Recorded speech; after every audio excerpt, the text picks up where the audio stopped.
लेकिन आज की कड़ी में हम आपको बहुत ही बेहतर और सही जानकारी देने वाले हैं, क्योंकि कुछ जगहों में खबरों की जो महत्वता है, जो खबरों का जो मतलब है, जो अर्थ है, कुछ जगहों पर नहीं है और लोग इन चीज़ों की अहमियत को नहीं समझते, लेकिन कुछ जगहों पर इन चीज़ों की अहमियत को समझते हैं। उदाहरण के तौर पर कोई खबरें जब छपती है तो उसके आधार पर कानूनी कार्रवाई भी होती है और उस पर जो है बहुत सारी चीज़ें हैं। लेकिन हम आज आपके लिए लाए हैं जो ख़ास एक कड़ी है, वो ज़रूरत की चीज़ें हैं, इंसान से जुड़ी हुई चीज़ें हैं। वो चीज़ें हैं, वो बातचीत है, वो विषय है रेल का सफ़र। रेल का सफ़र कितना सुखद है और कितना दुखद है, कितना बेहतर है और कितना ख़राब है, हम आपसे दोनों चीज़ों पर चर्चा करेंगे। लेकिन पूरी वीडियो में आप ज़रूर बने रहें हमारे साथ, और इसलिए क्योंकि आँखों देखी जो है सच्चाई, उसको बयान करना बिल्कुल आसान हो जाता है, क्योंकि जब लोग आँख से देख लेते हैं और उनके सामने जो दृश्य आता है, जो हालात आता है, जो तस्वीरें उभरती है और जो घटनाक्रम होता है, उस घटनाक्रम पर लोग अपनी बातचीत को दर्शकों के सामने रख सकते हैं। यही वो घटनाक्रम है जो हमने हाल ही में देखा है। और वीडियो थोड़ा लंबा हो सकता है, लेकिन पूरी वीडियो ज़रूर देखें। हमारा सफ़र था बेंगलुरु से लेकर के नॉर्थ तक, बिहार के किशनगंज तक। और पहला सफ़र था 21 नवंबर से लेकर के जो है 23 नवंबर तक किशनगंज तक पहुँचे। और जानकारी हम आपको इसलिए दे रहे हैं कि इस दौरान ट्रेन में सफ़र करने वाले लोगों के हालात के बारे में कई बार लोग बहुत सारे वीडियो इस पर लगाते हैं, दिखाते हैं, सोशल मीडिया पर ये जानकारी पहुंचती है। लेकिन यह एक रिकॉर्ड हो जाता है, एक रह जाता है कि आज के समय में केंद्र में किसकी सरकार है, और आज के समय में 2024 की अगर बात करें और 25 पड़ने वाला है, और इस समय में रेल मंत्री कौन है। और बताते चलें कि हमने जो कुछ देखा उसके बारे में आपको बताते हैं कि लोग जो है, मुसाफिर जो है, यात्री जो किस तरह से सफ़र कर रहे थे, लोगों की क्या क्या तकलीफ़ें थी और लोगों की क्या क्या परेशानी थी, उस परेशानी को मैं बयान कर रहा हूँ यहाँ पर। और इस वीडियो को दूसरों को ज़रूर शेयर करें, और सरकार को जो है इस पर बेहतर काम करना चाहिए। हालांकि हमने कई टीटीओ से बात की, जो वहाँ के जो आला अधिकारी आते थे, जो जांच करने वाले आते थे, रेलवे विभाग में जो काम करते थे, बहुत सारे लोगों से हमने बातचीत की।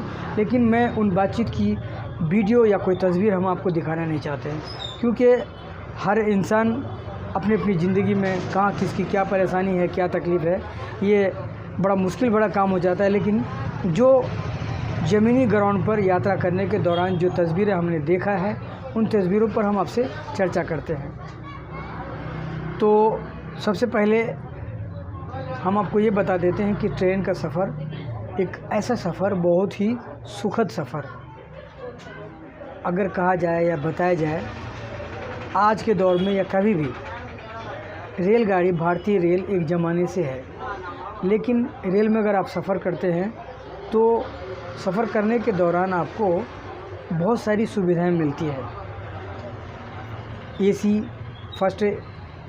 First class, second class, third class और जनरल बोगी, शयनयान, स्लीपर क्लास, ये तमाम चीज़ें मिलती है और उसमें अलग अलग सुविधाएं हैं।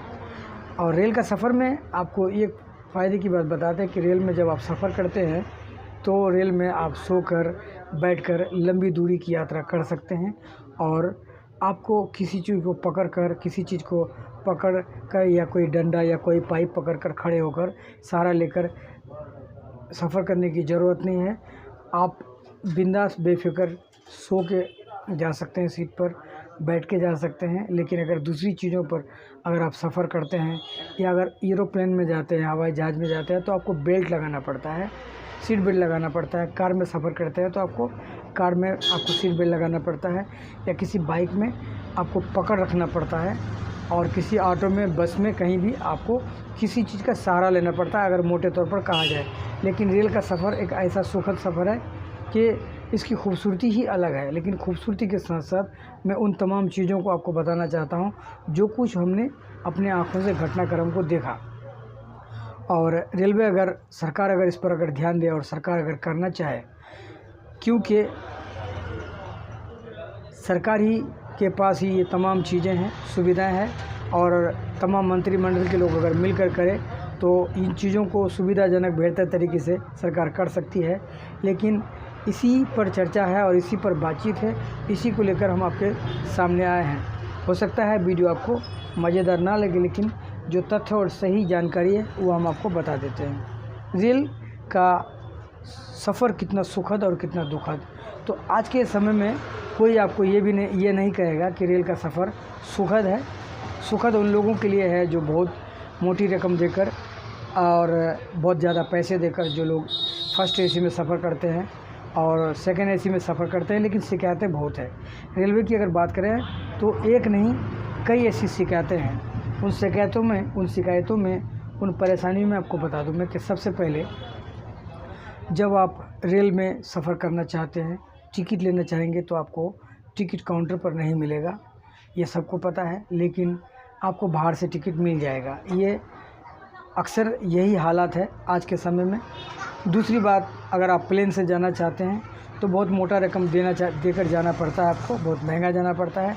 और अगर प्लेन में भी जाते हैं तो आपको कई घंटों की दूरी के बाद आप जो है एयरपोर्ट जाएंगे, एयरपोर्ट से उतरेंगे, फिर वहाँ से बस पकड़ेंगे।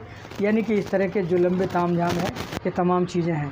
लेकिन इस सफ़र में हमने क्या कुछ देखा है वो हम बातचीत इसलिए कर रहे हैं कि जब ट्रेन खुलती है, और ये भी शिकायतें आई है कि जब आप ज़्यादा परिवार के साथ सफ़र कर रहे हैं और ज़्यादा टिकट है तो आपको कौन सा बोगी में आप कहाँ कौन सा टिकट है, कौन सा सीट है, ये आपको समझना मुश्किल हो जाएगा। क्योंकि हमने देखा है कि एक ही परिवार के लोग सफ़र करते हैं तो कुछ लोगों के जो है टिकट जो है अलग अलग बोगियों में कर दिए जाते हैं, ये भी हमने देखा है। और टिकट बनाने के बाद जो है कई महीने टिकट बनाए जाते हैं और कई महीने टिकट बनाने के बाद ये आपको पता नहीं चलता है कि आपका टिकट कंफर्म हुआ या नहीं हुआ। लगातार आपको देखते रहना होगा और आपके पास मोबाइल, एंड्रॉयड मोबाइल चाहिए अपनी टिकट को जांच करने के लिए। 4 घंटा पहले आपको बताया जाएगा। उसके बाद आपका टिकट कंफर्म हुआ नहीं हुआ और सीट आया नहीं आया, यानी कि तमाम तरह की माथापच्ची है ट्रेन में सफ़र करने में। अच्छा, अगर आप 10 आदमी हैं तो हो सकता है कि आपको पास 5 सीटें आई है और 5 सीट पर आप 10 आदमी यात्रा करेंगे। और इसी पर मैं मिसाल दे दूं कि मान लेते हैं कि आप किसी होटल में खाना खाते हैं तो आप खाने का पे जितना खाना खाते हैं उतना पे करना पड़ता है, क्योंकि आप जो है एक कस्टमर है।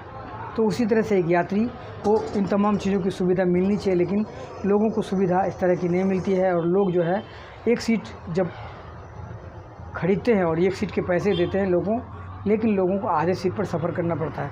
लेकिन हम आपको तस्वीरें भी दिखाएंगे, वीडियो भी दिखाएंगे और लोगों के जो तकलीफ़ है, जो परेशानी है, लोग किस तरह से लोग बाथरूम के पास, सीट के नीचे रात को किस तकलीफ़ से लोग सोते हैं। गुवाहाटी एक्सप्रेस में हमने ये तस्वीरें देखा आपको, और मैं इसके बारे में आपको बयान नहीं कर सकता। कई कमियों को देखा। उन कमियों में से आपको बता दें कि उन कमियों में देखा हमने कि पूरी ट्रेन में, पूरी रेलगाड़ी में एक तरह का मार्केट बन चुका है, एक तरह का बाज़ार, एक तरह का मार्केट। यानी कि कोई भी कभी भी किसी समय भी सुबह से लेकर रात तक तमाम जो कपड़े वाले हों और मसाला पूड़ी वाले हों, चोचो वाले हों, समोसा वाले हों, आमलेट वाले हों, अंडे वाले हों, सिगरेट वाले हों, बीड़ी वाले हों, गुटखा बेचने वाले हों, धड़ल्ले से तमाम चीज़ें लोग बेचते हैं। और जो जीआरपी के लोग हैं, जो रेलवे सुरक्षा के लोग हैं, वो लोग भी देखा, उन लोगों को भी देखा मैंने कि वो लोग यूं ही बस चले जाते हैं और आते हैं, बस कुछ नहीं है। क्योंकि जैसे मैंने बताया कि रेलवे डिपार्टमेंट में, रेलवे विभाग में तमाम जितने लोग हैं या किसी भी विभाग में किसकी क्या मजबूरी है ये मेरे लिए कहना मुश्किल होगा। लेकिन जब हमने टीटी से बात की तो उन्होंने कहा कि अपना दर्द सुनाया। तो उस तकलीफ़ को, उस दर्द को हम आपको सुनाना भी नहीं चाहते हैं, क्योंकि हर किसी की नौकरी आजकल बहुत ज़रूरी है और उसका नौकरी उसका परिवार, उससे जुड़ा हुआ बहुत सारी चीज़ें हैं। लेकिन ये जो चीज़ हमने पता की, लोगों से जानकारी ली, और जो रेल में यात्रा कर रहे थे लोगों के साथ में क्या कुछ घटनाक्रम हुआ, उसी को लेकर के बात कर रहे हैं। तो अगर 3 दिन का या 4 दिन का आप सफ़र करते हैं तो सबसे पहले तो आपका टिकट का कोई भरोसा नहीं कि कन्फर्म होगा या नहीं होगा। अगर 10 सीट आपने बुक किया है तो हो सकता है आपको 5 सीट आए, और अगर 5 सीट आ जाए तो हो सकता है कि अलग अलग बोगियों में आपकी सीट आ जाए। तो इस तरह से है, यानी कि जो नियंत्रित तरीके से, जो सिस्टमेटिक तरीके से ये तमाम चीज़ें नहीं है। और जैसा हमने कहा कि पूरा ट्रेन गुवाहाटी एक्सप्रेस का सफ़र या दूसरी ट्रेन का अगर पता करेंगे आप, हम आपको वीडियो भी दिखाएंगे, तो दूसरी ट्रेनों में भी यही हालत है। लोग इस तरह से सफ़र करते हैं मानो कि वह किसी जानवर के तरह से सफ़र करते हैं, और इस तरह बदतर ज़िंदगी, बदतर हालत में लोग सफ़र करते हैं कि आपको बता नहीं सकते।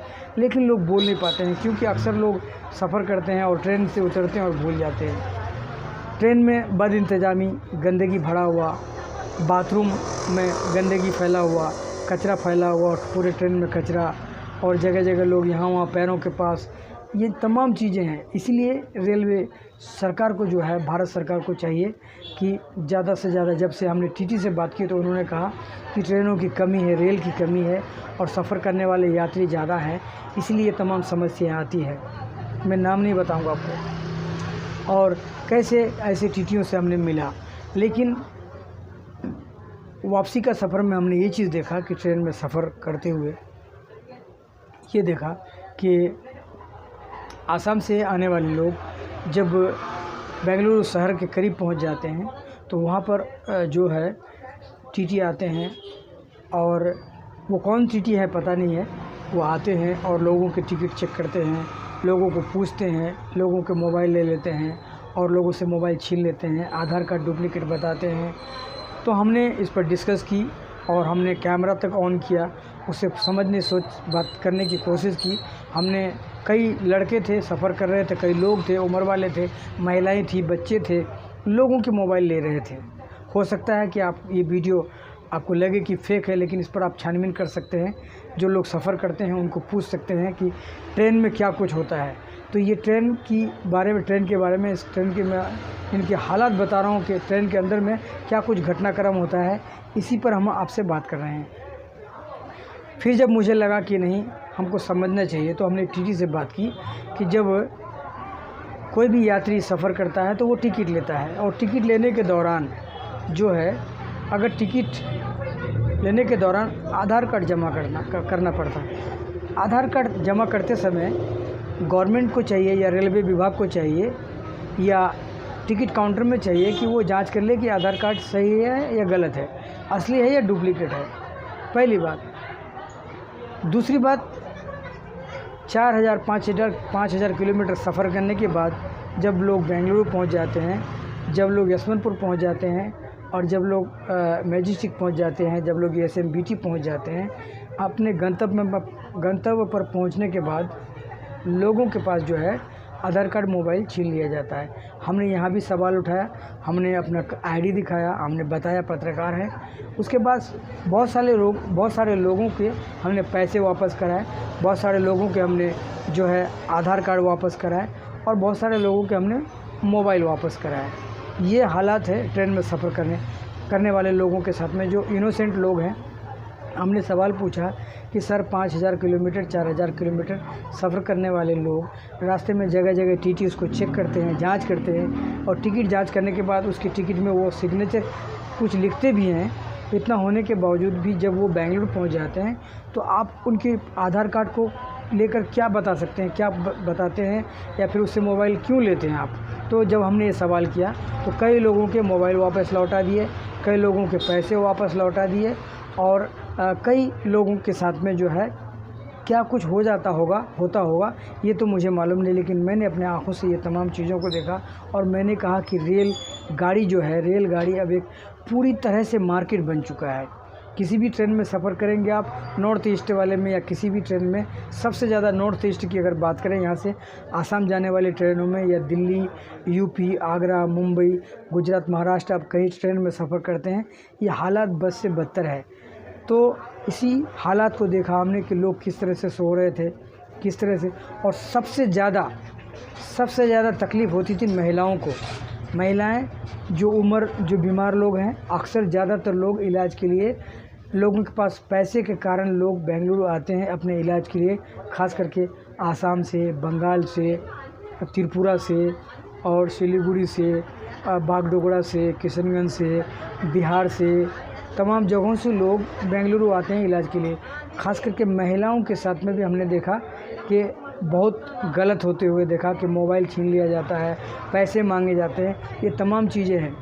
और इसीलिए ये वीडियो हमारा बहुत ख़ास था। बहुत सारे लोग ऐसे भी वीडियो डालते हैं, ट्रेन के वायरल वीडियो देखते होंगे आप, और हो सकता है कि इस पर कोई एक्शन हो या ना हो, लेकिन सरकार को इस पर ध्यान देना चाहिए। रेल को बढ़ाना चाहिए, ज़्यादा रेलगाड़ी हो, लोगों को सुविधाएं मिले, ये तमाम चीज़ें हैं। इसलिए ये वीडियो है। ये वीडियो किसी को भ्रमित करने के लिए नहीं है, या ये वीडियो किसी पार्टी पॉलिटिक्स के प्रेशर में नहीं है। जो हमने आंखों में देखा, तो तस्वीरें हम आपको दिखा रहे हैं, वीडियो देख रहे हैं, आप ये वीडियो देख सकते हैं। नमस्कार, जय हिंद।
Thank you.